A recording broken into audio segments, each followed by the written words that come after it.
acclame Dieu. Dieu. Acclame Dieu, acclame Dieu. Seigneur, merci. Merci pour ta grâce. Merci pour ton amour. Merci pour ta bonté. C'est encore un privilège en ce début d'année, Seigneur, en 2025. Tu nous as convoqués ici, en ce lieu, en cette année, Seigneur, pour un but, un objectif. Seigneur, il t'a plu aujourd'hui que je sois sur l'autel en tant que sacrificateur. Je demande que le feu descende et que ceux, Seigneur mon Dieu, sur cet autel et que tout ce qui sortira de ma bouche bénisse la vie de quelqu'un dans le nom de Jésus.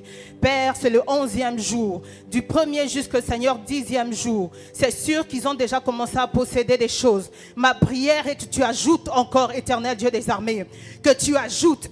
Cette année, c'est l'année de la montagne de l'Éternel. Nous avons décidé de quitter nos maisons, de venir ici, de jeûner, de nous retirer, parce que tu as voulu que nous puissions croître en maturité. Père, que cette maturité nous apporte les choses que nous voulons.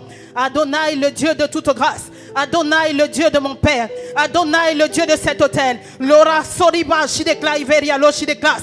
Ipa wisinema nivar de la suesh. Escusa de la peria losha de maniave. La sua nevaria lika. Azusa de la peria nesha. Neka utai de veria lita ine. Et là usiha.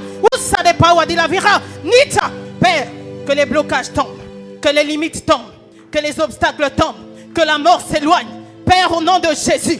Je demande cela au nom de Jésus. Père, que quelqu'un sorte d'ici. En ce jeûne, Seigneur éternel. Avec un cœur glorieux. Avec un cœur, Seigneur, content. Dans le sens que tu t'es souvenu de lui. Parce que tu n'es débiteur de personne. Tu n'es débiteur de personne. Merci, éternel Dieu des armées, de ce que tu vas faire au-delà de ce que nous pensons et imaginons. Glorieux Jésus, sois béni. On va ouvrir nos Bibles. Je nous propose 3 textes en plus de celui qui nous a déjà été donné. Celui de Hébreux. Hébreux 5, 11, 14. Mais on va aller vite comme on est en train de courir après le temps. J'aimerais que tu ouvres ta Bible dans le livre de Proverbes. Proverbe 22.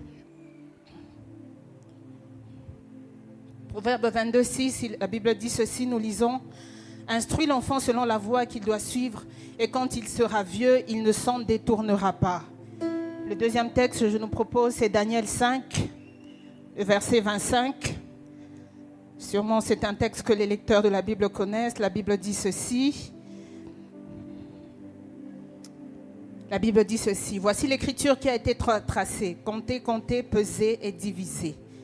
Éphésiens 4, 13 à 14.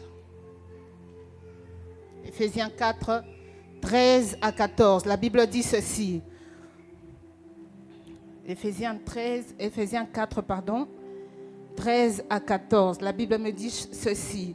Jusqu'à ce que nous soyons parvenus à l'unité de la foi et de la connaissance du Fils de Dieu à l'état d'homme fait, à la mesure de la stature parfaite de Christ, afin que nous ne soyons plus des enfants flottants et emportés à tout vent de doctrine par la tromperie des hommes, par leur ruse, par des moyens de séduction. Que Dieu nous bénisse. On peut reprendre nos places.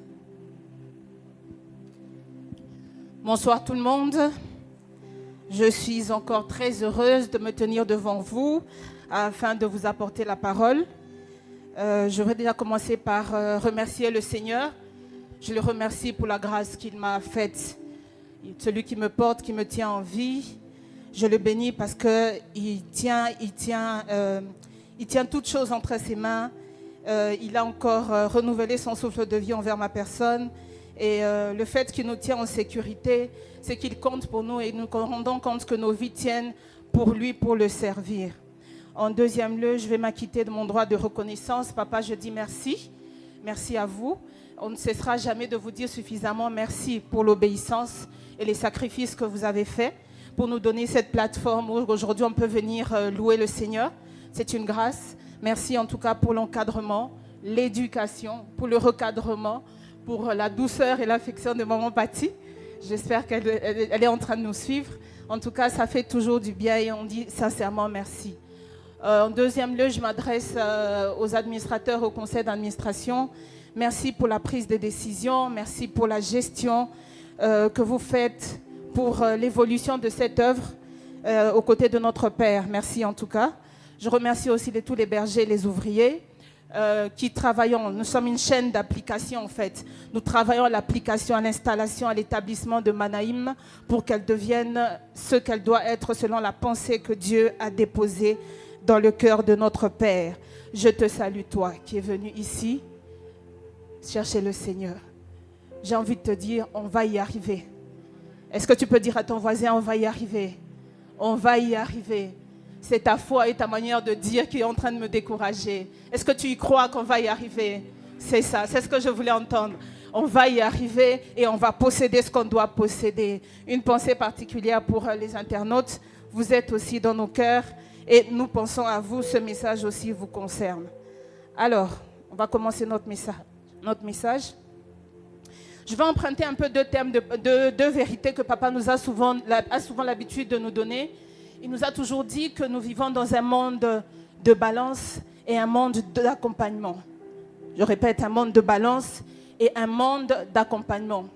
Alors, quand on fait la lecture prophétique du temps actuel et de savoir où le monde est en train d'aller, on se rend évidemment compte que le monde où nous allons est en train d'aller vers une crise d'identité. Une crise d'identité avec laquelle on ne sait pas si dans les jours futurs, il y aura encore suffisamment de repères. Voilà pourquoi je pense que Salomon, dans sa sagesse, lui le sage qu'il est, il a voulu, en passant par le livre de Proverbes, il a dit « Instruis l'enfant selon la voie qu'il doit suivre, pour que quand il grandisse, qu'il ne s'en détourne pas. » Parce qu'il était très conscient que quand on grandit, quand on ne donne pas les bonnes bases en étant petit, il est possible qu'on dévie. C'est pour ça que j'ai dit tout à l'heure qu'on est dans un monde d'accompagnement. Parce que si je dois reformuler ce que Salomon a essayé de dire, il a dit « Accompagne l'enfant tout le long du parcours de sa vie par des enseignements et des instructions pour que, quand il sera grand, qu'il ne s'en détourne pas. Parce qu'il aura les repères, il aura une vision fixe de là où il est en train d'aller. » Amen. On est ensemble? Est-ce qu'on est ensemble? Ok. Alors, il dit, instruis l'enfant selon la voie qu'il doit suivre pour que quand il grandisse, qu'il ne s'en détourne pas. Évidemment, quand on est petit, c'est là on pose les bases, l'enfant doit grandir et il doit avoir une évaluation. Et l'évaluation vient à quel moment? C'est quand à un moment donné, on a donné beaucoup de choses. C'est comme quand on va en première secondaire, on doit aller à une deuxième année, on doit être évalué. C'est là que je disais, on est dans un monde de balance. Ça veut dire qu'on doit être pesé, on doit être jaugé, on doit être évalué pour savoir si on a grandi. Parce que pour atteindre la maturité, il faut une croissance. La maturité, ce n'est pas une affaire qui vient subitement. C'est quelque chose qui va progressivement, selon l'élan, selon les cours et selon aussi l'aptitude de la personne. Alors, il dit, dans Daniel 5, 25, il dit ceci, il dit, peser, peser, compter, diviser. C'est là qu'on dit plutôt, compter, diviser. Peser, peser, compter, diviser. C'est là qu'il dit c'est là que je reviens en disant, à un moment donné, on doit peser la personne, on doit jauger la personne pour pouvoir voir s'il a du poids, le poids qu'il atteint, le poids qu'il a effectué, pour voir si on doit continuer. Et c'est là qu'on peut encore voir s'il a atteint l'objectif, si on a atteint l'objectif, parce que l'objectif se trouve dans Éphésiens 4, 13, 14. En fait, le but, c'est de démontrer Christ pour nous qui sommes des enfants de Dieu. Nous qui sommes enfants de Dieu, le but, c'est de former, d'atteindre l'état d'homme fait de Christ, de démontrer Christ. Parce que le monde où nous sommes en train d'aller est un monde où on est en train de perdre les repères. L'identité de notre Seigneur est en train d'être bafouée. Elle est en train d'être mélangée. Et c'est pour ça qu'il est important aujourd'hui d'atteindre une certaine maturité. Donc, on instruit l'enfant, on doit l'évaluer et pour voir si on a atteint l'objectif qui est nécessaire, celui d'avoir atteint la maturité ou à savoir de ressembler à Christ. Parce que quand tu es formé et que tu as les valeurs de Christ, tu as les valeurs, tu as le statut, tu as le comportement, tu sais craindre Christ, ainsi tu peux posséder l'héritage. C'est là que Galates aussi 4 je crois 1 nous dit ceci. L'héritier, aussi longtemps qu'il est un enfant, il ne diffère pas d'un esclave. Parce que l'héritage, on ne le donne pas à un enfant. L'héritage, on le donne à une grande personne parce que On est conscient que si on donne à un enfant, il va le dilapider. Il ne sera pas utile. Il faut qu'il grandisse. Il faut qu'il ait atteint une certaine maturité pour pouvoir posséder l'héritage. Alors, la deuxième des choses, pourquoi devons-nous être matures? Voilà ce que je te propose. Nous devons être matures parce que l'importance de la maturité. Dans le monde spirituel, la force d'une personne se mesure à sa stature spirituelle et surtout aux choses qu'il est appelé à accomplir. Est-ce qu'on est ensemble? Je répète, dans le monde spirituel, la force d'une personne se mesure à sa stature spirituelle et surtout aux choses qu'il est appelé à accomplir dans le futur. Ça demande le renoncement, ça demande la discipline, ça demande la flexibilité. J'ai fait un tour, je suis allée voir un peu cette histoire de Marie, la mère de Jésus. Mais le personnage qui m'intéresse le plus, c'est Joseph en fait. Dieu a pris le risque de confier son enfant le plus cher. Il a confié la garde de son enfant à un homme qui n'était pas un chef d'État, qui n'avait rien en politique, il n'était même pas calé en administration. Mais c'est à lui que Dieu a confié la garde de son fils. Dans tout, on pouvait imaginer peut-être comme Moïse qui a grandi dans un palais de l'autre côté, mais pour Jésus, c'est autre chose. Lui, on a confié à un charpentier, quelqu'un qui n'est ni politique, ni un homme politique, qui n'a ni la carrure prophétique. C'est même pas un grand prophète pour lequel on pouvait dire non, tu vas hériter ou tu vas commencer à parler en langue. Il n'a rien du tout. Mais c'est cet homme que Dieu est allé voir pour confier la garde de son fils. Ma question est que je me suis demandé qu'est-ce qu'il avait de spécial. La réponse, je l'ai trouvée dans le fait que cet homme était une personne flexible. Pourquoi il était flexible? Parce que cet homme, on est venu le voir pour lui dire, d'abord l'ange va voir Marie, il lui annonce que non, tu vas être enceinte, il y a ça, il y a ça, il y a ça. Et puis après, en deuxième lieu, c'est quand lui, il arrive en deuxième lieu. C'est en deuxième lieu qu'on s'intéresse à lui. Pendant qu'il est en train de s'interroger en se demandant, est-ce que je dois laisser cette femme, est-ce que... Mais c'est en ce moment-là qu'on vient lui parler. Et qu'est-ce qu'on vient lui dire? On va lui dire, n'abolis pas, ne romps pas avec elle, ne sors pas de la trajectoire, reste focus, épouse cette femme. Il faut beaucoup de flexibilité pour accepter ce genre de choses. Parce que toute personne a des principes, toute personne a des valeurs. Mais vous savez, quelqu'un vient, un ange, il vient, il vous dit tout simplement, épouse-la, c'est la femme, elle est enceinte du Saint-Esprit, elle va épouser, elle va donner naissance au Fils de Dieu et tout ça et tout ça. Il faut être un homme sensible. Un homme qui a un renoncement. Un homme qui est discipliné. Mais où est-ce qu'il a acquis toutes ces vertus? Où est-ce qu'il a acquis toutes ces valeurs? Ça veut dire que en réfléchissant et en allant encore un peu plus loin dans mes recherches, j'ai trouvé que Joseph a été instruit selon l'éducation de sa culture. Donc Dieu voulait tout simplement qu'on transmette cette culture à Jésus.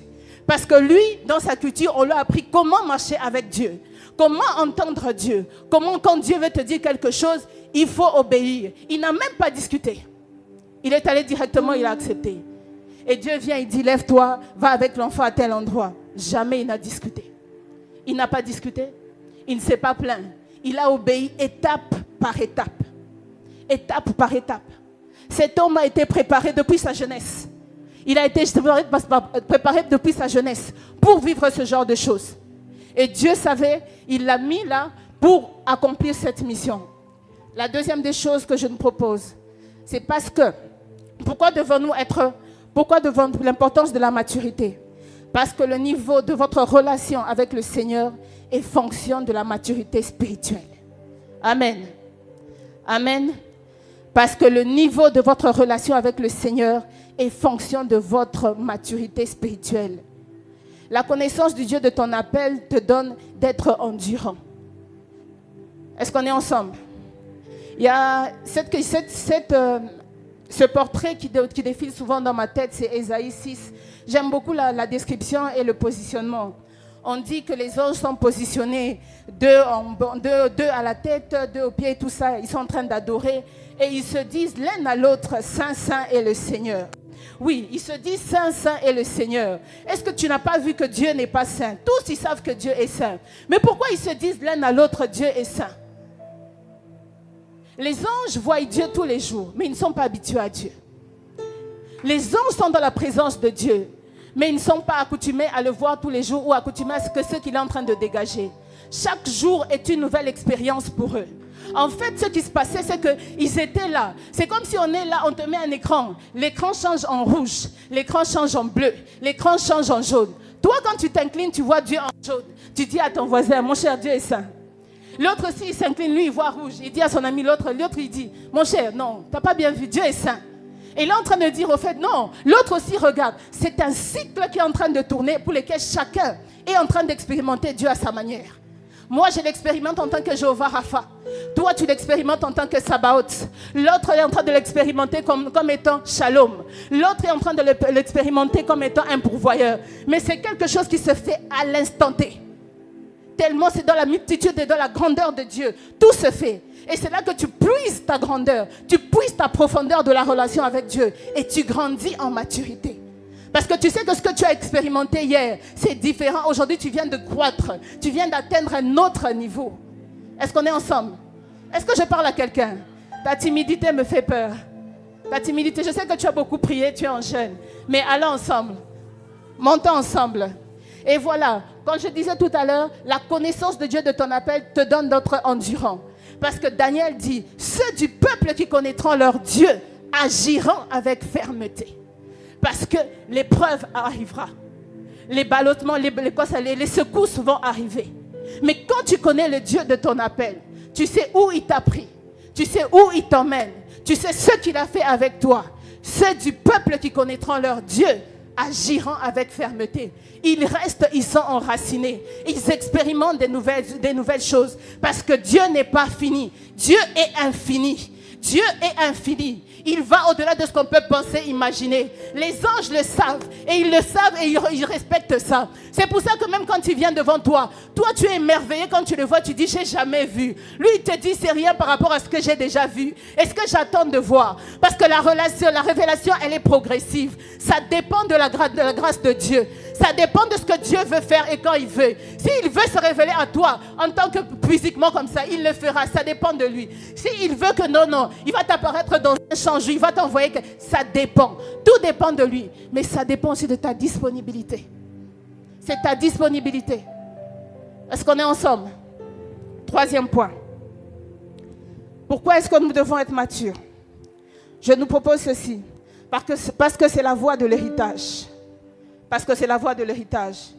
Je l'ai dit au début, on ne donne pas l'héritage à un enfant, on ne donne pas l'héritage à un inconscient. Sinon, ça ne sert à rien.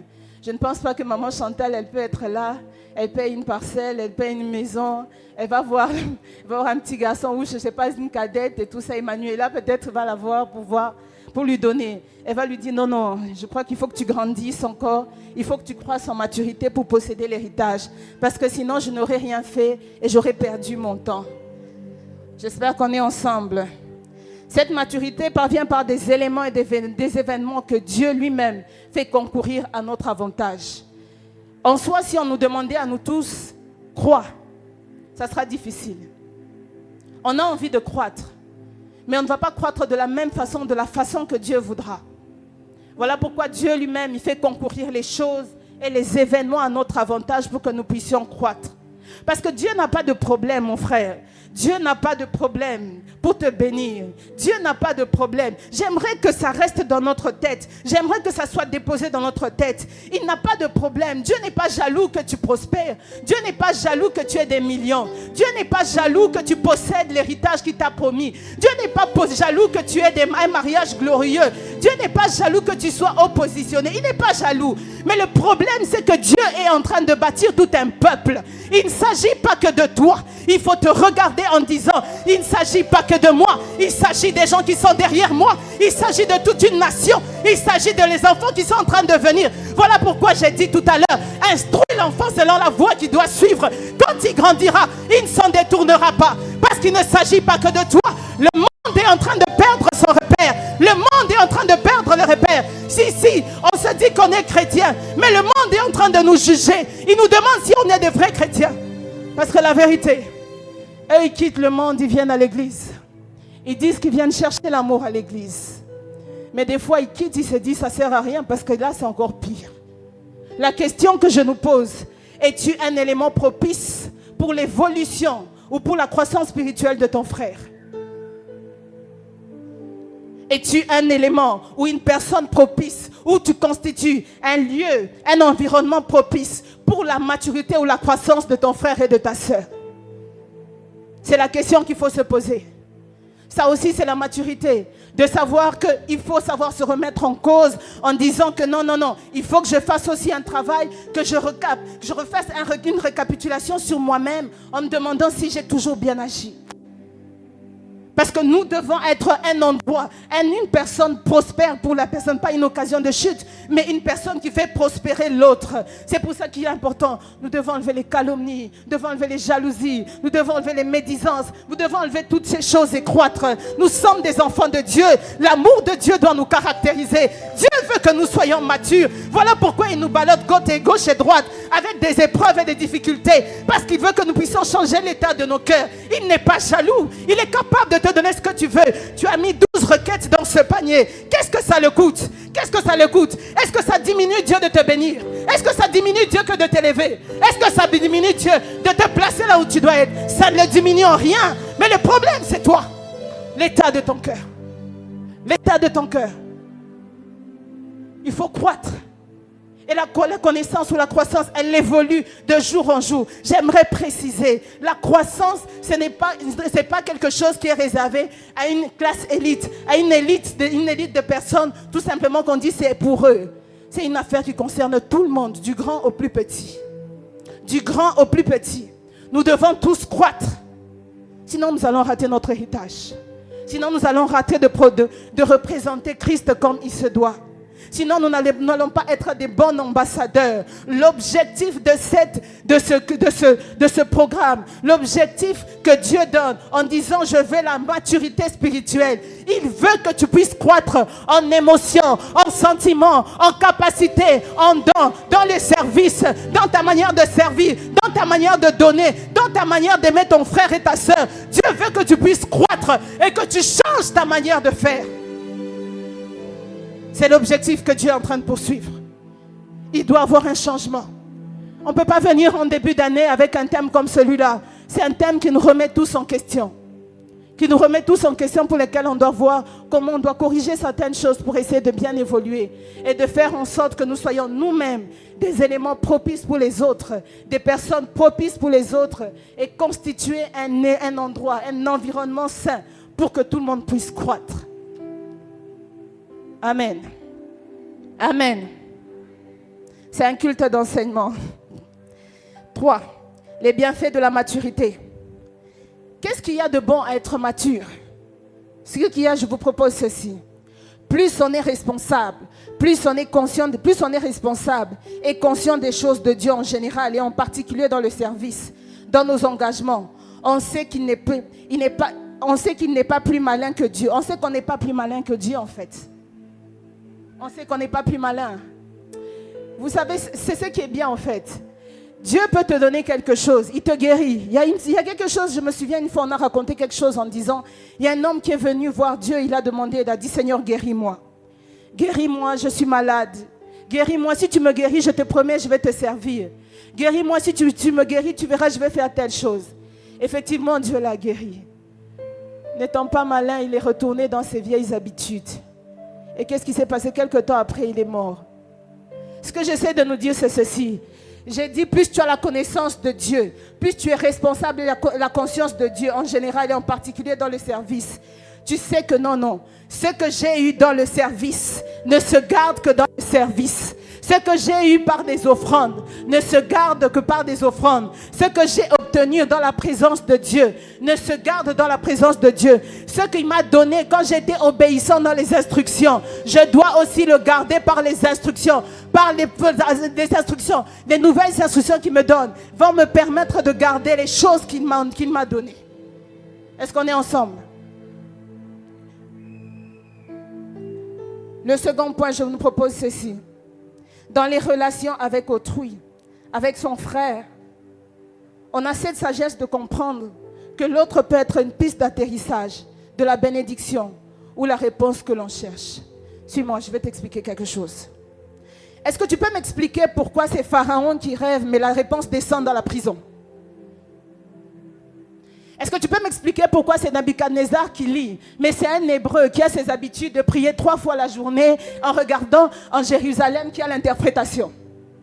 Est-ce que tu peux m'expliquer pourquoi c'est Paul qui est de l'autre côté et que c'est un petit enfant qui est là par hasard? Il entend qu'on est en train de former un complot de mort sur sa vie. Est-ce que tu peux m'expliquer? Tu comprends que ton prochain est important, n'est-ce pas? Tu comprends qu'il est important, n'est-ce pas? Parce que sinon, si c'était que ça, pourquoi Dieu ne lui a pas donné l'interprétation? Pourquoi Dieu n'a pas dit, bon Pharaon, entre toi et moi, regarde, il y a ça, il y a ça, il y a ça, ça pouvait s'arrêter là. La réponse est descendue autre part. La réponse est descendue autre part. Il a fallu qu'on aille chercher un Joseph pour établir l'équilibre. En soi, Dieu, c'est un Dieu de complémentarité. Il sait compléter et il ajoute. Il sait que s'il te donne tout, tu ne vas pas considérer ton frère. Tu ne vas ni le considérer, tu ne vas même pas le consulter. Parce que toi, tu auras le monopole de tout.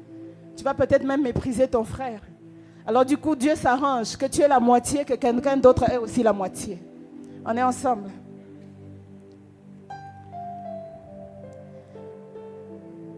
Dans les dons. Les bienfaits de la maturité dans les dons. Les dons cherchent souvent la place de devant. Mais c'est le caractère. Mais le caractère n'a pas honte d'être derrière. Est-ce qu'on est ensemble? Le don cherche généralement la place de devant. Et généralement, quand on a le don, effectivement, si tu viens ici, tu nous prophétises, nous tous, on va te regarder. Nous tous, on va t'admirer, nous tous, on va t'envier. Mais la question, c'est de savoir, est-ce que tout le monde a envie de vivre avec toi après que tu sois descendu de la chair, que tu aies déposé le micro? C'est ça la grande question, en fait. C'est pour ça que je disais tout à l'heure que le don met les gens devant. Mais c'est le caractère qui te met derrière. Et il n'a pas honte de te mettre derrière parce qu'il sait qu'autant manquer, il va encore te remettre devant en fait. C'est un équilibre tellement parfait que tu vois, il te faut nécessairement avoir le caractère. On sait que non, c'est le don qui te présente. Mais c'est le caractère qui te garde. Important dans l'exercice des dons. Ça ne sert à rien de se vanter. Ça ne sert à rien de se vanter. J'ai toujours dit ça aux personnes avec qui je suis proche. Moi, j'ai vu des personnes, et ça concerne, c'était moi. Moi, c'était une façon que Dieu m'a enseigné, en fait. J'étais allée quelque part et tout ça, prier. J'ai vu une petite fille comme ça. Je crois qu'elle avait 4-5 ans. Elle prophétisait. Je vous assure, j'étais très choquée. Elle avait 4-5 ans, elle prophétisait. Non, peut-être pas 4-5 ans, il ne faut pas exagérer. 7, je crois, 7-8 ans. Elle prophétisait, pardon. Elle était tellement courte que j'avais un truc. Et moi, ce qui m'a étonnée, c'est que je disais à Dieu, comment tu fais que tu lui donnes les dons à elle? Et nous, on est là ici, on prie, on est des grandes personnes, tu ne nous donnes pas. Moi, je ne comprenais pas, je disais, mais il y a quelque chose qui ne va pas. Mais j'ai compris qu'à ce genre de personnes, quand on leur donne le don en étant jeunes, c'est que Dieu les équipe d'une arme spirituelle tellement profonde parce qu'ils font face à des difficultés auxquelles toi, tu ne fais pas face. Pour lesquelles toi, tu n'es même pas conscient. Mais Dieu, dans sa sagesse, il sait qu'il doit équiper la petite parce qu'elle doit voir pour pouvoir mener des combats bien fixés. Être précise dans les balles qu'elle doit tirer. Mais moi, j'étais là en train de me plaindre en disant, non, Seigneur, c'est pas bien. C'est pas bien. Comment ça, elle peut être déjà petite comme ça, elle monte déjà, elle voit déjà, elle maîtrise déjà les choses spirituelles. Et nous, on doit être là, depuis qu'on priait, tu ne nous donnes pas ce qu'on cherche. Mais c'est la bonté de Dieu, c'est la miséricorde de Dieu, en fait. Et il faut l'accepter tel qu'est, en fait. Parce que Dieu, c'est un Dieu sage. Il est sage et il sait ce qu'il est en train de poursuivre comme objectif. Je le répète encore. Quand on est mature spirituellement, la maturité spirituelle, elle élimine les enfantillages. Et surtout, on évite d'être ballotté à tout vent. Ou encore d'être mené ici et là comme des enfants à cause de l'inconstance. Il y a cette histoire que j'ai toujours aimée dans la Bible. C'est l'histoire de David et Goliath, en fait. David va dans le torrent, il ramasse 5 pierres. Et les 5 pierres qu'il ramasse, tu pourrais penser en fait, c'est une seule pierre qui a fait tomber Goliath, n'est-ce pas? On est d'accord? C'est une seule pierre qui a fait tomber. Mais pourquoi il a pris 5? La première révélation que je vais te donner en fait, c'est vrai, il y a beaucoup de ministères. Mais pour ton cas, ou pour mon cas, Dieu a voulu que nous soyons au pied de Papa Paulin. C'est comme ça. En fait, il y a beaucoup de ministères, c'est vrai. Il y a beaucoup de prophètes, il y a beaucoup de pasteurs. Mais pour les cas que toi et moi nous affrontons, les difficultés auxquelles nous faisons face, non, il a fallu seulement son onction. Il a fallu que seulement que nous soyons sous son alliance. Et la deuxième des choses que je te donne comme révélation. Tu vois, la première pierre que David a lancée, c'était la révélation. C'était une façon de montrer à Goliath que, regarde qui est en face de toi. Sûrement que quand Goliath regardait David, il disait, un petit gamin comme toi, qu'est-ce que tu vas faire? Mais quand le gars, il se tient courageux, il lance la première fois. Le gars, il sent le poids, il sent l'impact. Il se dit, j'ai affaire à quelqu'un quand même, ce n'est pas n'importe qui. Et il a commencé à refournir encore 2 fois d'efforts. La deuxième fois, ça a commencé à le déstabiliser. Parce qu'il a lancé la deuxième fois. Donc, petit à petit, la première pierre, il était déjà la révélation. La deuxième pierre, il était en train de perdre l'équilibre. Il était en train de faiblir. Jusqu'à ce que le petit l'a mis KO. C'est ce qu'on dit.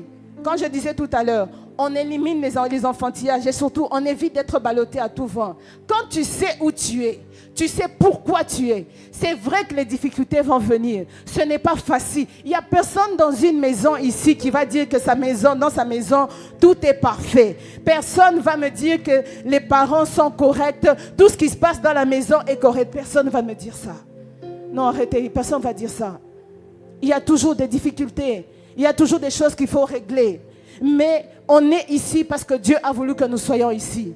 Mais nous devons tenir ferme, éviter les enfantillages, éviter qu'on vienne tout le temps nous répéter les mêmes choses, éviter qu'on vienne nous trouver dans des choses dans lesquelles on donne des choses futiles, des histoires d'enfantillage, des bêtises en fait. Il faut éviter ce genre de choses. On est en début d'année, essayons de nous revoir notre manière de faire, notre manière d'agir. Est-ce qu'on est ensemble? Aujourd'hui, c'est un cœur à cœur, en tout cas, je suis venue parler. C'est la maturité. Nous devons croître. Et je suis venue parler à un cœur de quelqu'un pour dire, il faut changer.